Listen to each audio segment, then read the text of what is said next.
अध्यक्ष म्हणून लाभलेले माननीय संजूभाऊ देशमुख, कोषाध्यक्ष श्री संत शंकर महाराज आश्रम ट्रस्ट पिंपळकुटा यांनी आपलं अध्यक्षीय स्थान स्वीकारावे। त्याचबरोबर श्री सुदामरावजी नागपुरे विश्वस्त यांनी देखील आपले स्थान ग्रहण करावे। माननीय श्री महादेवरावजी शिवनकर, सदस्य स्थानिक व्यवस्थापन समिती, श्री संत शंकर महाराज कृषी महाविद्यालय यांनी देखील आपले स्थान ग्रहण करावे। सोबतच श्री भास्करराव मोहोड, सहसचिव श्री संत शंकर महाराज आश्रम ट्रस्ट यांनी देखील मंचावर आपले स्थान ग्रहण करावे। त्याचबरोबर माननीय श्री सुधाकररावजी बांते, विश्वस्त श्री संत शंकर महाराज आश्रम ट्रस्ट यांनी देखील मंचावर आपले स्थान ग्रहण करावे। तसेच पोलीस पाटील गायकेताई यांनी देखील मंचावर आपले स्थान ग्रहण करावे आणि आजच्या या कार्यक्रमाला सुदामराव नागपुरे काका यांनी देखील स्थान ग्रहण करावे। त्याचबरोबर आजच्या या कार्यक्रमाला उपस्थित विशेष शेतकरी टेटू सर आणि वैद्य सर यांनी देखील मंचावर आपले स्थान ग्रहण करावे। सोबतच साखरकर काकाही इथे उपस्थित झालेले आहे, त्यांनी देखील मंचावर आपले स्थान ग्रहण करावे। मी सर्व मान्यवरांना विनंती करते की त्यांनी दीप प्रज्वलन प्रतिभापूजन करण्याकरिता व्यासपीठावर असलेल्या सगळ्या प्रतिमेचे पूजन करावे। दीप लावूया ज्ञानाचा, प्रकाश पसरेल मानवतेचा, दीप लावूया श्रद्धेचा, प्रकाश पसरेल भक्तीचा, दीप लावूया आत्मतेजाचा, प्रकाश पसरेल साक्षरताचा, दीप लावूया सामर्थ्यांचा, प्रकाश पसरेल विवेकांचा। विवेक सर्वांच्या रूपात हृदयात जागावा ही सद्भावना संपन्न करून दीप प्रज्वलन करावे। सर्व मान्यवरांना विनंती की त्यांनी आसनस्थ व्हावे। सूर्याचे तेज आणि चंद्राची शीतलता असे मान्यवर, वटवृक्षाची छाया आणि मातीवरची जोड असे मान्यवर, आकाशी ओढ आणि माणुसकीची जोड असे मान्यवर, अशा मान्यवरांना व्हायला हवा योग्य सत्कार आणि आदर। तर मी आजच्या कार्यक्रमाचे अध्यक्ष माननीय संजूभाऊ देशमुख यांच्या स्वागताकरिता आमंत्रित करते डॉक्टर नायक सर यांना। प्रत्येक यशाचे पाऊल ज्यांच्याकडे वळतं, जीवन कसं जगावं हे ज्यांना पाहून कळतं, प्रत्येक सत्कार्याला ज्यांचं पाठबळ मिळतं, कर्तव्य म्हणजे काय हे ज्यांना पाहून कळतं, अशा कर्तव्यदक्ष व्यक्तिमत्व म्हणजे सरनाईक साहेब।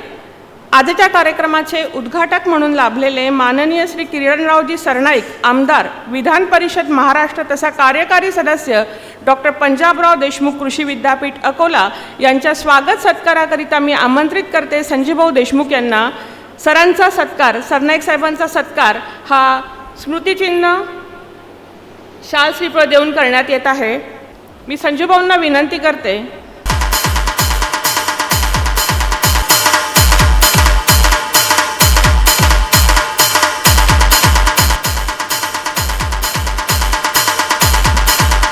मला उपस्थित असलेले माननीय सुधाकररावजी बांते सर यांच्या स्वागताकरिता मी आमंत्रित करते चव्हाण सर यांना। प्राध्यापक चव्हाण सर।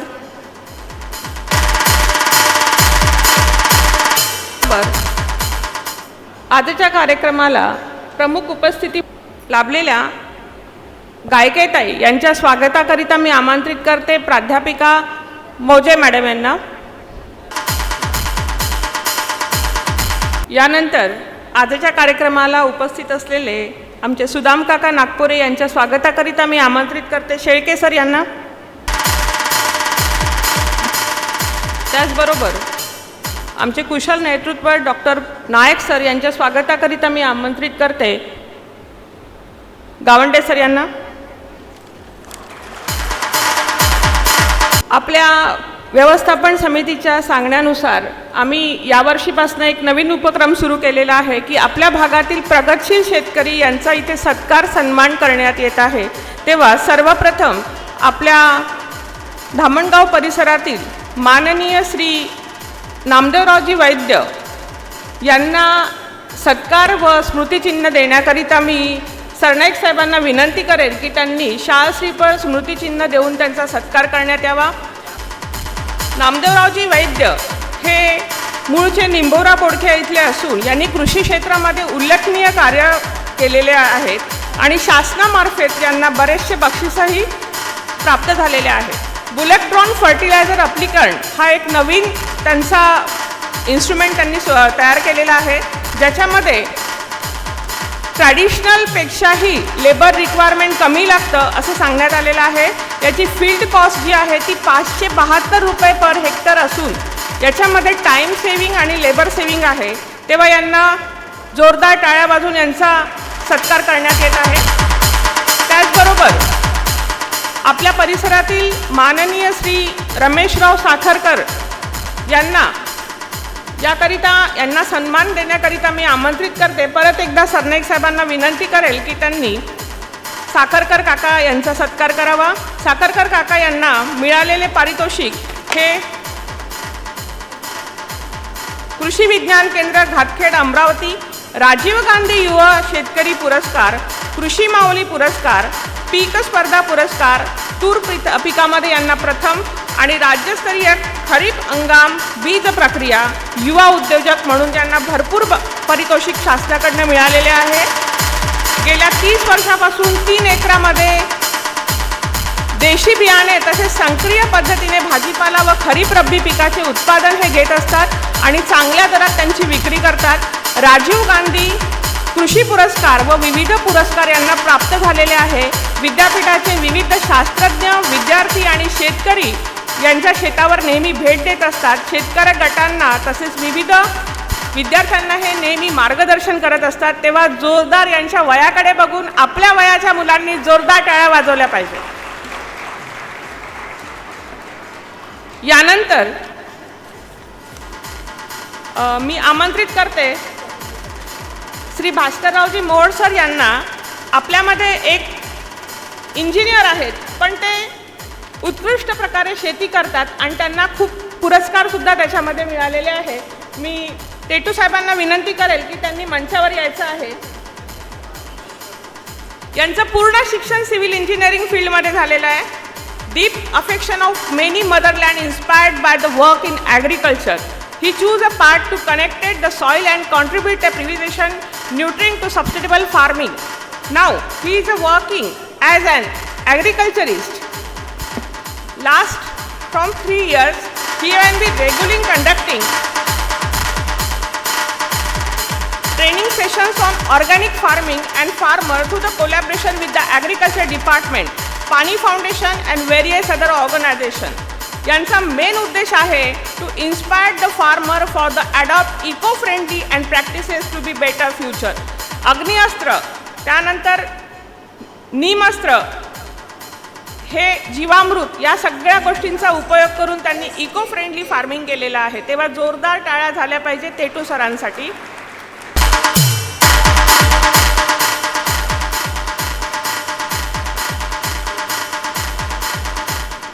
यानंतर अनाउन्स करून टाका. एक पुरस्कार आपण इंगळे सरांना देणार आहोत पण ते आज उपस्थित झालेले नाही आहे. इंगळे सरांचं सुद्धा मी इंगळे साहेबांना मंचावर आमंत्रित करते. मी संजू भाऊंना विनंती करेल की हे एक युवा नेतृत्व आहे शेतकऱ्यांसाठी. विद्यार्थ्यांनो यांच्याकडे बघा आणि जोरदार टाळ्यांनी यांचं स्वागत करा.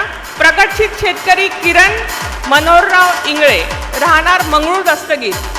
रासायनिक खत व कीटकनाशकांचा वाढता खर्च लक्षात घेता यांनी केलेले प्रोजेक्ट हे बेटर कॉटन प्रोजेक्ट असून याच्यामध्ये यांचा निष्कर्ष आहे की कापूस उत्पादनामध्ये 60% वाढ झालेली असून सरासरी 8 क्विंटल प्रति एकरामध्ये 15 क्विंटल यांनी इथपर्यंत वाढ केलेली आहे 8 पासून. आणि उत्पादन खर्च हा 25% घट केलेला आहे. त्यानंतर मातीची सुपीकता व जैविक गुणधर्म यांनी सुधारलेले आहे बाय युझिंग ऑर्गॅनिक कॉम्पोनंट्स. त्यानंतर सिंचन खर्चामध्ये यांनी बचत केलेली आहे. एकूण नफा म्हणजे आर्थिक बाबी यांनी वाढवलेल्या आहे. यांना मिळालेले पुरस्कार कृषीथॉन पुरस्कार पुणे 2023, कृषी जागरण 2025, राजीव गांधी रत्न शेतकरी पुरस्कार 2025. हे आपल्यासाठी खरंच एक मॉडेल आहे. युवा शेतकरी, लीडर फॉर द युवा यूथ. ओके दॅन यानंतर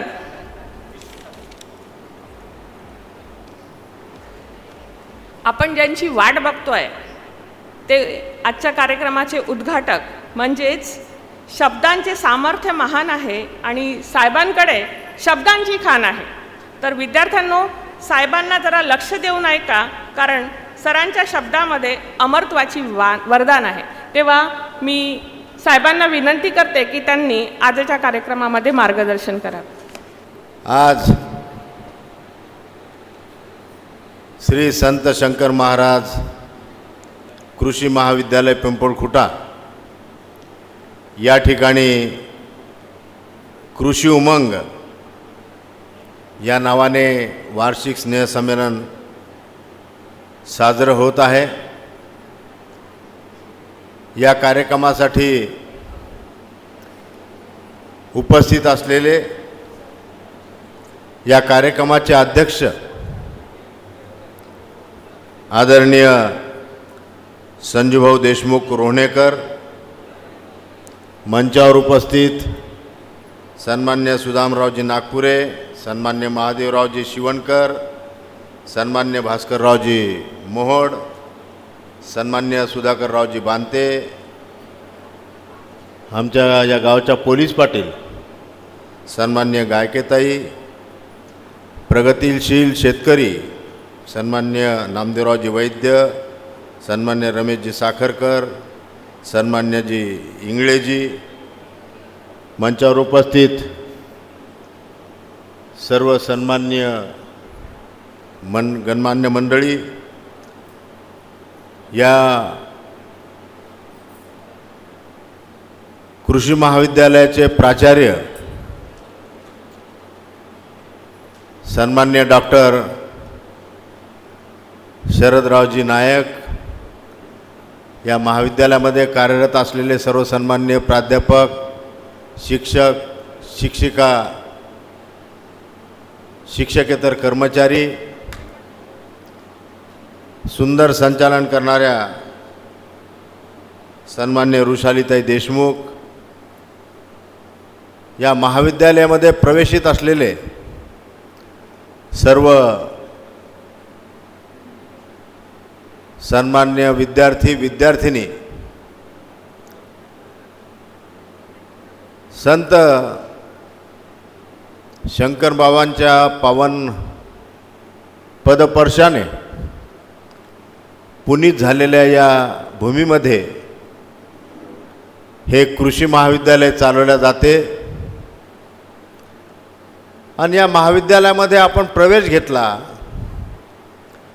आपण सर्वजण भाग्यवान आहात आणि त्यासाठी आपण आपल्या स्वतःसाठीच टाळ्या वाजवून मनापासून तुमचं स्वतःचं स्वागत करावं. कुठंतरी साधू संतांच्या एक आध्यात्मिक विचार आहे, एक शैक्षणिक विचार आहे, एक विज्ञानवादी दृष्टिकोन आहे. शेतीच्याबद्दल, शेतकऱ्याच्याबद्दल, बळीराजाच्याबद्दल तळमळ आहे. अशा संत शंकर महाराजांनी या कृषी महाविद्यालयाची स्थापना केली आणि आपण या ठिकाणी शिक्षण घेत आहोत. या ठिकाणी भाग्याचं लक्षण म्हणजे डॉक्टर शरदरावजी नायक सर असतील, त्यांचे सर्व सहकारी अतिशय तन्मयतेने विद्यार्थी विद्यार्थिनींना शिकवण्याचं काम करतात आणि त्यामुळे फार थोड्या कालावधीमध्ये आपल्या डॉक्टर भाऊसाहेब पंजाबराव देशमुख कृषी विद्यापीठामध्ये आपलं पिंपळखुट्याचं हे संत शंकर महाराज कृषी महाविद्यालय हे अग्रक्रमाने नाव घेतले जाते. त्यासाठी देखील तुमचं मनापासून मी कौतुक करतो. सर्वजण टाळ्या वाजवून याचं स्वागत करा.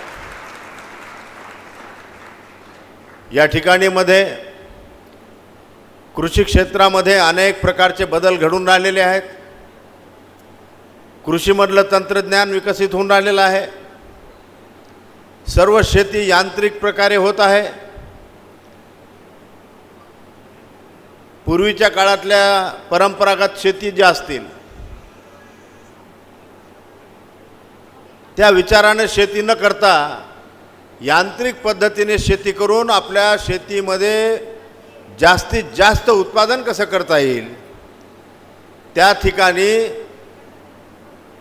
ते सर्व शिकवण्याचं काम या महाविद्यालयातले प्राचार्य प्राध्यापक आमच्या महिला प्राध्यापिका या ठिकाणी करतात. ते चांगलं मनन केलं पाहिजे, चिंतन केलं पाहिजे. याचं कारण असं आहे की भविष्यामध्ये केंद्र सरकारचं जे धोरण आहे, केंद्र सरकारचं धोरण हे महत्त्वाचं स्किल एज्युकेशनचं आहे. कौशल्य विकासाच्या आधारावरही ते एज्युकेशन आहे. आपण सर्व बहुजन समाजाची मुलं मुली, आपण खरं म्हटलं तर कुणबी संवर्गात येतो. आपल्याजवळ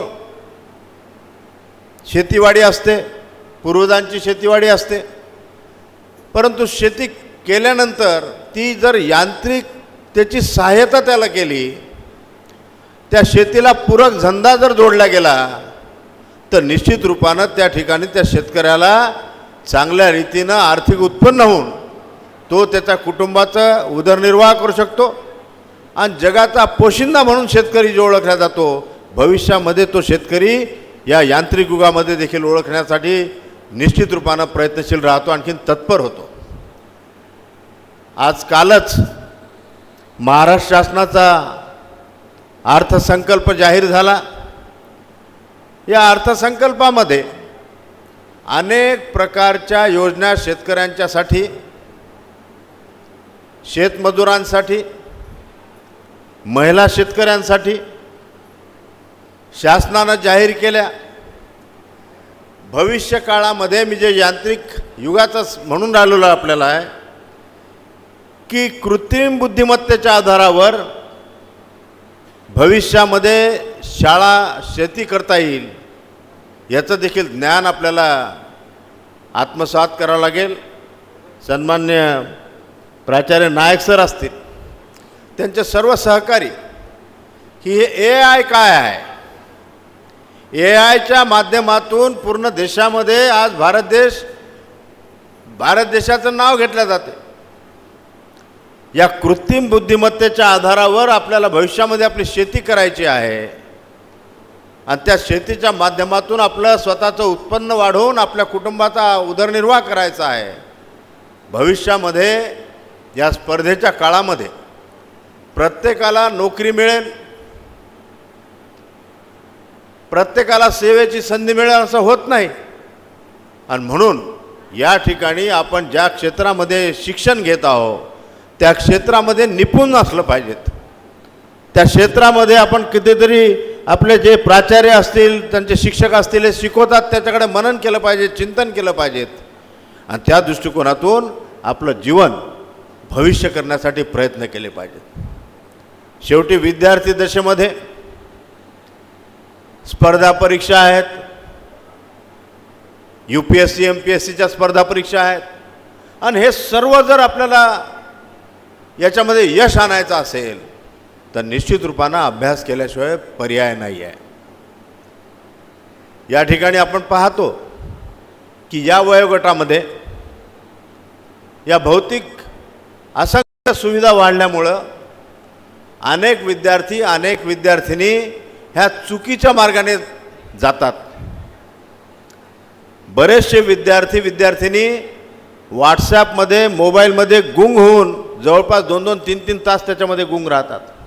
याच्यापासून आपल्याला दूर राहावं लागेल, कारण की आपण कधीतरी विद्यार्थी आहोत.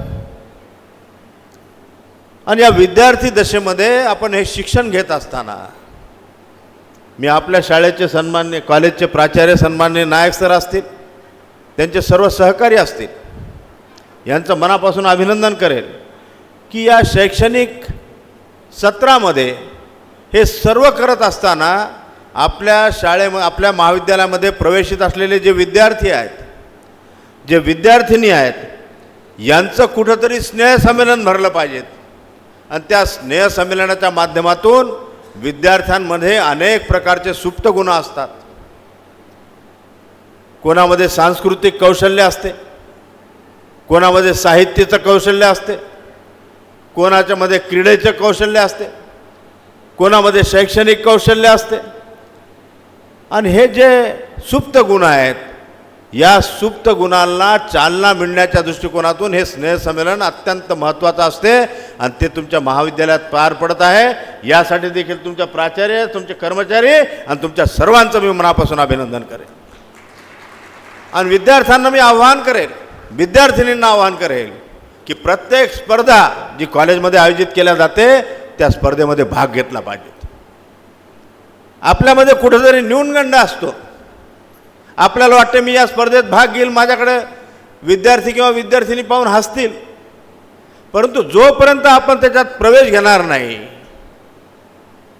त्या स्पर्धेत भाग घेणार नाही, तोपर्यंत तुम्हाला तुमच्यामधले जे कौशल्य आहे, तुमच्यामध्ये जे स्किल आहे, तुमच्यामध्ये जी क्षमता आहे ती माहीत होणार नाही.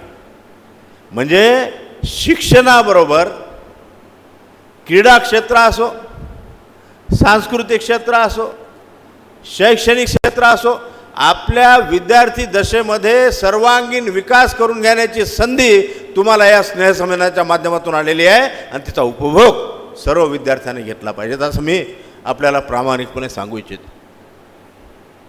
अनेक गोष्टी या स्नेहसंमेलनाच्या माध्यमातून आपल्याला सांगता येतील, परंतु आता आज कृषी उमंग वार्षिक स्नेहसंमेलनाचं रीतसर या स्नेहसंमेलनाचा उद्घाटक या नात्याने उद्घाटन झालं असं मी जाहीर करतो. या ठिकाणी आमच्या या महाविद्यालयामध्ये प्राध्यापिका आहेत, महिला मंडळीचं समोर बसलेलं आहे, महिला विद्यार्थिनी आहे. उद्या जागतिक महिला दिन आहे, त्या जागतिक महिला दिनाच्या देखील मी तुम्हाला मनापासून हार्दिक शुभेच्छा देतो.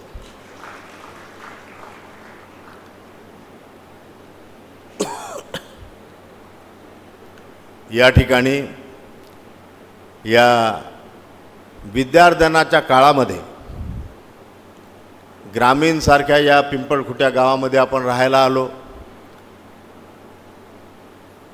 या ठिकाणी आपण कृषी महाविद्यालयामध्ये शिक्षण घेत आहोत. बरेच विद्यार्थी असतील, बरेच विद्यार्थिनी असतील, यांचं एक मैत्रीचं नातं तयार होते, प्रेमाचे संबंध तयार होतात आणि भावी जीवनामध्ये आपण ज्या ठिकाणी राहतो किंवा जिथं सेवा देण्यासाठी जातो तिथं देखील सदोदित आपल्या विद्यार्थ्यांची, विद्यार्थिनींची जे आपल्याबरोबर शिकत असतात त्यांची आठवण आपल्याला येत असते. आणि स्नेहसंमेलन असल्यामुळं मी तुम्हाला गाण्याच्या 2 ओळी ऐकवतो. या स्नेहसंमेलनाचं उद्घाटन या 2 ओळीच्या माध्यमातून करतो. याचं उद्घाटन असं झालं जाहीर झालं असं करतो. या विद्यार्थी दशेमध्ये मित्रत्वाचे, प्रेमाचे संबंध अतिशय तयार होतात आणि म्हणून एक शायर म्हणतो. तो शायर म्हणतो, दौलत और जवानी एक दिन खो जाती है, सच कहता हूँ सारी दुनिया दुश्मन बन जाती है. दौलत और जवानी एक दिन खो जाती है, सच कहता हूँ सारी दुनिया दुश्मन बन जाती है. उम्र भर दोस्त लेकिन साथ चलते हैं, हाँ हाँ हाँ दिए जलते हैं, फूल खिलते हैं बड़ी मुश्किल से, मगर दुनिया में दोस्त मिलते हैं, दिए जलते हैं. सर्वांना मी आपल्या उज्ज्वल भविष्यासाठी मनापासून हार्दिक शुभेच्छा देतो. पुनश्च या स्नेहसंमेलनाचं उद्घाटन झालं असं जाहीर करतो. माझे 2 शब्द संपवतो. जय हिंद, धन्यवाद, थँक्यू. धन्यवाद साहेब. उद्घाटन रीतसर झालेलं आहे आणि साहेबांच्या शायरीने तर सगळ्यांना खुश करून टाकलेलं आहे. यानंतर आजच्या कार्यक्रमाला ज्यांचा सन्मान झालेला आहे असे तेटू साहेब यांना मी विनंती करेल की त्यांनी आमच्या विद्यार्थ्यांना मार्गदर्शन करावे.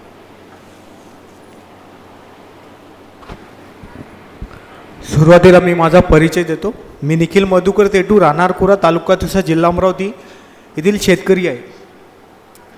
मंचावर उपस्थित सर्व पाहुण्यांचे स्वागत. तसेच आभार करतो की ऑल टीचिंग स्टाफचे की त्यांनी मला इथं बोलण्याची संधी मिळाली आणि मला संधी दिली. तसेच मला युवा शेतकरी म्हणून पुरस्कार दिला, त्याबद्दल त्यांचेसुद्धा आभार मानतो. माझं नैसर्गिक शेतीचं एक ध्येय आहे की नैसर्गिक शेतीमध्ये आज 8 वर्ष मला कंप्लीट होत आहे. त्याच्यामध्ये ऑर्गॅनिक मॅटर जो आहे, ॲग्रिकल्चर स्टुडंट आहे, आपल्याला माहीत असायला पाहिजे की ऑर्गॅनिक मॅटर मिनिमम आपल्या जमिनीमध्ये किती असायला पाहिजे. तर मिनिमम ऑर्गॅनिक मॅटर 0.80+ हा माझा जमिनीचा 8 वर्षामध्ये झालेला आहे. आज जर आपण कुठल्या पण फील्डवर प्रॅक्टिकल वगैरे केलं असेल तर त्या जमिनीमध्ये शारपट जमिनी झालेल्या आहे, त्या कडक झालेल्या आहे. तिथं आज कल्टिवेटर नागरसुद्धा जो हायड्रोलिक यंत्राने तयार झालेला तो नागरसुद्धा तिथं काम करत नाही आहे. तर त्या जमिनीचा सेंद्रिय गर्भ किती असेल. कुठल्या पण शेतीमध्ये नातं टिकून ठेवण्यासाठी आणि नाड जुडवायला आपल्याला मातीसोबत कॉन्टॅक्ट करावा लागतो. जर माती जर आपण सक्षम केली आणि बलवान केली तरच आपण नैसर्गिक शेती असो, सेंद्रिय शेती असो, जैविक शेती असो याकडे आपण वळू शकतो. बिकॉज प्रधानमंत्री यांचं आत्ताच त्यांनी नवीन घोषणा केलेली होती. काल त्यांचं वेबिनार होता 3 तास की महाराष्ट्रामध्ये 25 लाख हेक्टरवर नैसर्गिक शेती तयार करणार आहेत आणि कृषी सखी पण प्रत्येक तालुक्यामध्ये 27 कृषी सखी तयार केलेला आहे. त्यांना पण गव्हर्नमेंट मानधन देत आहे आणि त्यांना पण नैसर्गिक शेती करून जनजागृती करा ही मोहीम राबवत आहे.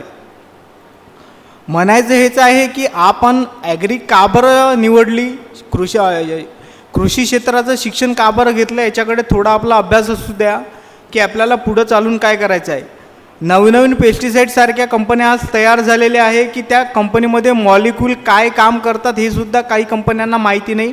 तरी पण पेस्टिसाईड फक्त शेतकरी फवारणी करतो आणि अत्यंत जाईल आणि कीटकनाशके आणि तणनाशके आपण फवारणी केल्यामुळं सर्वात जास्त तापमान वाढत आहे. आपल्याला हा विचार करावा लागेल सर्वात आधी. कारण की आपण दरवेळेस म्हणतो की अमरावती जिल्हा प्रत्येक वेळेस हायेस्ट चाललेला आहे. कालचं अमरावती जिल्हा तापमान आहे 40 डिग्री सेल्सिअस आणि अकोला आहे 41 डिग्री सेल्सिअस. विदर्भातून टॉपअप मोस्टमध्ये 2 जिल्हे जे आहे, जर मेळघाट म्हटलं तर सर्वात जास्त हरित क्रांती तिथं आहे, झाडांचं संवर्धन झालेलं आहे. पण आपल्या अमरावती जिल्ह्यामध्ये 40 डिग्री तापमान कशामुळं, तर सर्वात जास्त आपण हायली हार्मफुल कीटकनाशके तणनाशके वापर करतोय, त्याच्यामुळे तापमान वाढलं, जमिनीची प्रत खालावली. त्याच्यामुळे आज रासायनिक शेती करणारा शेतकरी असो किंवा नैसर्गिक शेती करणारा शेतकरी असो, त्याच्यामध्ये जैविक शेती आली, सेंद्रिय शेती आणि नैसर्गिक शेती. तर त्या दोन्ही शेतीमध्ये डिफरन्स बिटवीन असा आहे की शेतकऱ्यांचं उत्पन्न तेवढंच, एकरी 5 quintal organic farming and chemical farming, पण उत्पादन खर्च ऑर्गॅनिक फार्मिंगवर फक्त 10% आणि केमिकल फार्मिंगवर 80% झालेला आहे. हा खर्च का बरं परवडत नाही आहे, याच्यामुळं सर्वात जास्त आपल्याला शेतकरी शेती सोडून जात आहे. प्रत्येक गावामध्ये आज आपला विदर्भ जर म्हणतोय तर ऑरेंज सिटी म्हणून फेमस झालेला होता, पण आता सर्वात जास्त आपला विदर्भ म्हणजे आत्महत्या, सुसाईड, फार्मर सुसाईड म्हणून घोषित झालेला आहे. एवढ्या सुसाईड का बरं होत आहे, तर शेतीचं हेच अर्थकारण झालेलं आहे. जर तुमच्यासारखा जर ॲग्रिकल्चर स्टुडंट जर आज प्रायव्हेट जॉब न करता, कुठल्या कंपनीमध्ये न जाता, पुन्हा मुंबई सिटीमध्ये न जाता, जर इथं जर आपण शेतकऱ्यांच्या शेतासोबत जुळलं, शेतकऱ्यांच्या शेतीमध्ये जर आपण आपले स्वतःचे प्रयोग केले, आपल्याला जे थेसिस झालेलं होतं, आपल्याला जे वेबिनार झालेले होते, आपल्याकडे जे तुमचे रिपोर्ट झालेले आहे, तुम्ही ज्या फील्ड व्हिजिट घेतलेले आहे, जे तुम्ही स्वतः प्रॅक्टिकल केलेले आहे, तेच जर आपण इथं शेती स्वावलंबी जर करू शकलो तरच आपली नैसर्गिक शेती 100% होणार आणि त्या नैसर्गिक शेतीमधून निघणारं जे अन्न आहे ते विषमुक्त खायला मिळणार. आज प्रत्येक घरात म्हटलं तर TB कॅन्सरसारखे आजार पसरलेले आहे. महाराष्ट्राला सुद्धा वेळ लागणार नाही कॅन्सर ट्रेन चालू होण्यासाठी. पंजाब तर आपण म्हणतोच की पंजाबमधून ते जैसलमेरपर्यंत बिकानेरपर्यंत कॅन्सर ट्रेन जातं आहे आणि त्या ट्रेनचं नावच सुद्धा कॅन्सर ट्रेन आहे. पण महाराष्ट्राला सुद्धा वेळ लागणार नाही गेल्या 2 वर्षामध्ये कॅन्सर ट्रेन सुरू व्हायला. याचं सर्वात पहिलंचं उदाहरण म्हटलं तर गव्हामध्ये जेवढे पण हायब्रिड वाण तयार झालेले आहे त्या हायब्रिड वाणामध्ये ग्लुटेन हा कंटेन आहे. ग्लुटेन कंटेन सर्वात जास्त आपल्याला शुगर वाढवतोय. प्रत्येक घरामध्ये शुगर वाढली तर तिथं BP वाढतंय. BP वाढल्यानंतर तुमचा एक दीर्घ आजार तयार होतो, त्याचं नाव आहे कॅन्सर. आपल्याला गहू जर करायचा असेल तर त्याच्यामध्ये सोनामोती गहू आहे. साखरकर काका बसलेले आहे, त्यांच्याकडे जवळपास 350 व्हेरायटीज जुन्या आहे जे जेनेटिकली मॉडिफाईड नाही आहे, हायब्रिड बियाणं नाही आहे, परंपरागत देशी गावरान विषमुक्त बियाणं आहेत. त्याच्यामध्ये सोनामोती गहू आहे, बन्सी गहू आहे, खपली गहू आहे, त्याच्यानंतर दगडी गहू आहे. त्या गव्हामध्ये ग्लुटेन नव्हतं म्हणून शेतकरी यांना आजार नव्हता. कोणत्या पण हॉस्पिटलमध्ये प्रत्येक गावामध्ये हॉस्पिटल फक्त शासकीय हॉस्पिटल होतं, ते पण प्राथमिक आरोग्य केंद्र. आज प्रत्येक गल्लीमध्ये हॉस्पिटल आणि क्लिनिक दवाखाने उभे झाले, मेडिकल उभे झालं. त्याचं कारण म्हणजे गहू. त्यावेळेस आपला जर विषमुक्त आहार होता तर त्यावेळेस ज्वारी होता. छत्रपती शिवाजी महाराज यांनी अंधाऱ्या रात्री ज्या लढाया केल्या त्या भाकरी खाऊन लढाया केल्या. एका वेळेस कमीत कमी 45 ते 50 भाकरी खाऊन लढाया करत होतं, कारण की त्या भाकरीमध्ये विषमुक्त अन्न होतं. त्या भाकरीची चव न्यारी होती, स्वादिष्ट होता. त्या भाकरीमध्ये कर्बोदके, फायबर्स, त्यानंतर प्रोटीन्स आणि कॅल्शियम सर्वात जास्त होतं. पण आताच्या त्या भाकरीमध्ये कॅल्शियम प्रोटीन सर्वात जास्त राहिलेलं नाही आहे. त्याचबरोबर छत्रपती संभाजी महाराज 65 किलोची तलवार वागून जे युद्ध करत होते तर फुकट युद्ध करत नव्हते. त्यावेळेस त्या भाकरी होत्या ज्याच्यामध्ये अन्नामध्ये जो रुचकरपणा होता, स्वादिष्टपणा होता. त्याच कारणाने छत्रपती संभाजी महाराज 65 किलोची तलवार वागून लढाया करत होते. याच्यासाठी आपल्याला नैसर्गिक शेतीकडे यावं लागेल. नैसर्गिक शेती म्हटलं तर हा 2-4 अक्षराचा शब्द नाही आहे. नैसर्गिक शेती याला 4 वर्ष कंप्लीट केल्यानंतरच तुम्हाला काहीतरी बदल होताना दिसेल. आपण नैसर्गिक शेतीमध्ये 2 ते 3 म्हणतोय की कीड नियंत्रण होत नाही, पण कीडसुद्धा आपण 100% नियंत्रण केली आहे. त्याच्यामध्ये जे तुम्हाला अभ्यास झालेला असेल, जे फेरोमेन्स, जे ट्रॅप्स आहे, त्याच्यामध्ये विविध प्रकारचे लुअर्स आहे. त्याच्यानंतर डिजिटलवाले आता सोलर लाईट ट्रॅप आले आहे, त्याच्यामुळे कीड नियंत्रण 80% ते 95% झालेली आहेत. तेच प्रकारे आपण कीड नियंत्रण करून विषमुक्त शेती करू शकतो. आणि विषमुक्त शेतीतला जो पिकणारा ब्रँड आहे दॅट इज कॉल्ड गहू असो, तूर डाळ असो, चना डाळ असो. ते तुम्हाला चना डाळ म्हटलं तर 200 रुपये ते 250 रुपये किलो होईल. तूर डाळ आपली 350 रुपये किलो आहे. हळद 350 रुपये किलो आहे. का तर हळदमध्ये कर्क्युमिन जो पर्सेंटेज आहे, माझ्या हळदीमध्ये 4.5%च्या कर्क्युमिन पर्सेंट आहे. त्यामध्ये पर्सेंटेज वाढला की कर्क्युमिन वाढतोय, त्याच्यामुळं हळदीला सुद्धा 350 ते 400 रुपयेपर्यंत भाव मिळतो. तेच एक नैसर्गिक शेतीचं स्वप्न आहे. सर्व विद्यार्थी मित्रांना शुभेच्छा की आपण ॲग्रिकॉस आहे. ॲग्रिकॉस म्हटलं तर दुरून ओळख होतात की ॲक्च्युली आपल्याला करायचं काय आहे.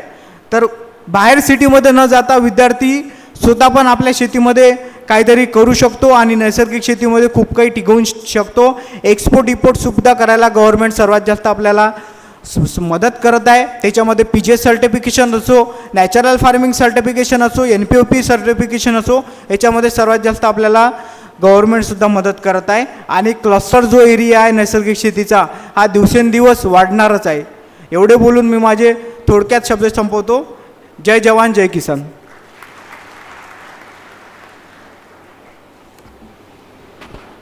ज्यांना अनुभव असतो त्यांचं वक्तृत्व ही विदाऊट स्क्रिप्ट असते. हे यांच्या भाषणावरून आपल्याला लक्षात आलं, यांच्या मनोगतावरून. आणि अगदी कमी वयामध्ये यांचा हा जो दांडगा अनुभव आहे तो आमच्या विद्यार्थ्यांसाठी खरोखर मोलाचा आहे. या आजच्या कार्यक्रमाच्या आभार प्रदर्शनाकरिता आमंत्रित करते प्राध्यापक बोंद्रे सर यांना. आणि यानंतर लगेचच रांगोळी स्पर्धेचं उद्घाटन इथे होणार आहे. तेव्हा सर्व प्राध्यापकांनी आभार प्रदर्शन झाल्यानंतर एक फोटो, आपल्याला सामूहिक फोटो काढायचा आहे. त्यांनी सगळ्यांनी समोर यायचं आहे आभार प्रदर्शनाच्या नंतर. डॉक्टर पंजाबराव देशमुख कृषी विद्यापीठ अकोला संलग्नित तसेच श्री संत शंकर महाराज आश्रम ट्रस्टद्वारा संचालित श्री संत शंकर महाराज कृषी महाविद्यालय पिंपळखुटा यांचे वार्षिक स्नेहसंमेलन उमंग याचा उद्घाटन सोहळा आताच संपन्न झालेला आहे.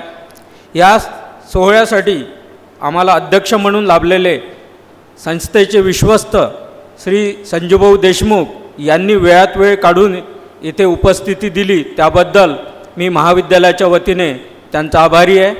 त्याचप्रमाणे कार्यक्रमाचे उद्घाटक सन्माननीय श्री किरणरावजी सरनाईक, शिक्षक आमदार अमरावती जिल्हा, यांनीसुद्धा वेळात वेळ काढून आम्हाला इथे उपस्थिती दिली आणि मार्गदर्शन केले, त्याबद्दल मी त्यांचा महाविद्यालयाच्या वतीने आणि संस्थेच्या वतीने सुद्धा आभारी आहे. त्याचप्रमाणे सन्माननीय श्री भास्कररावजी मोहोडसाहेब, विश्वस्त श्री संत शंकर महाराज कृषी महाविद्यालय, यांनीसुद्धा वेळात वेळ काढून आम्हाला इथे उपस्थिती दिली, त्याबद्दल त्यांचासुद्धा मी महाविद्यालयाच्या वतीने आभारी आहे. त्याचप्रमाणे श्री सुधाकररावजी बांते साहेब, विश्वस्त श्री संत शंकर महाराज श्री संत शंकर महाराज आश्रम ट्रस्ट यांनीसुद्धा वेळात वेळ काढून इथे उपस्थिती दिली, त्याबद्दल त्यांचासुद्धा मी महाविद्यालयाच्या वतीने आभार मानतो. त्याचप्रमाणे पोलीस पाटील सौ गायकीताई यासुद्धा इथे उपस्थित राहिल्या, त्याबद्दल मी त्यांचा महाविद्यालयाच्या वतीने आभार व्यक्त करतो. तसेच संस्थेचे विश्वस्त श्री सुदामकाका नागपुरे यांनीसुद्धा इथे उपस्थिती दिली, त्याबद्दल मी त्यांच्यासुद्धा संस्थेच्या वतीने आभारी आहे. तसेच जे प्रमुख शेतकरी आहेत आमचे श्री निखिलजी टेटू कुर्रा, श्री रमेशरावजी साखरकर भिल्ली, तसेच श्री नामदेवरावजी वैद्य प्रगतिशील शेतकरी निंबोरा बोडके व श्री इंगळे साहेब मंगरूळ दस्तगीर यांनीसुद्धा आमच्या विनंतीला मान देऊन इथे उपस्थिती दर्शविली आणि सत्काराचा स्वीकार केला, त्याबद्दल कृषी महाविद्यालयाच्या वतीने त्यांचासुद्धा मी आभारी आहे. त्याचप्रमाणे श्री संत शंकर महाराज कृषी महाविद्यालयाचे कार्यकारी सदस्य श्री महादेवराव शिवणकर साहेब यांनीसुद्धा आपला वेळात वेळ काढून आम्हाला इथे उपस्थिती दिली, त्याबद्दल मी त्यांचासुद्धा महाविद्यालयाच्या वतीने आभारी आहे. महाविद्यालयाचे प्राचार्य डॉक्टर शरद नायक सर यांनी हा कार्यक्रम घेण्यासाठी आम्हाला इथे जे मार्गदर्शन केलं आणि आम्हाला जी उपस्थिती दिली, त्याबद्दल मी त्यांचासुद्धा आभारी आहे. त्याचप्रमाणे सर्व शिक्षक, शिक्षकेतर कर्मचारी व ज्यांच्याशिवाय हा कार्यक्रम इथे पूर्ण होऊ शकत नाही असे सर्व विद्यार्थी यांचासुद्धा मी आभारी आहे. त्याचप्रमाणे प्रगतिशील शेतकरी श्री वैद्यसाहेब इंगळे साहेब यांच्यासोबत आलेल्या वहिनी आहेत, त्यांचेसुद्धा मी इथे आभार मानतो की त्यांनी इथे उपस्थिती दर्शवली. आणि सर्वांचे एकदा परत आभार मानून हा कार्यक्रम इथे संपला असं मी जाहीर करतो. यानंतर रांगोळी स्पर्धेचं उद्घाटन होईल आणि त्यानंतर सर्व सन्माननीय पाहुण्यांना विनंती राहील की त्यांनी जेवण केल्याशिवाय कोणीही जाऊ नये. धन्यवाद सर. मी व्यासपीठावरील सर्व मान्यवरांना विनंती करते की एक ग्रुप फोटो आपल्याला घ्यावायचा आहे, त्याकरिता आपण इथे थांबावे 5 मिनटं आणि याच्यानंतर रांगोळी स्पर्धेचं उद्घाटन होणार आहे. सर्व शिक्षक आणि शिक्षकोत्तर कर्मचारी यांनासुद्धा समोर यायचं आहे.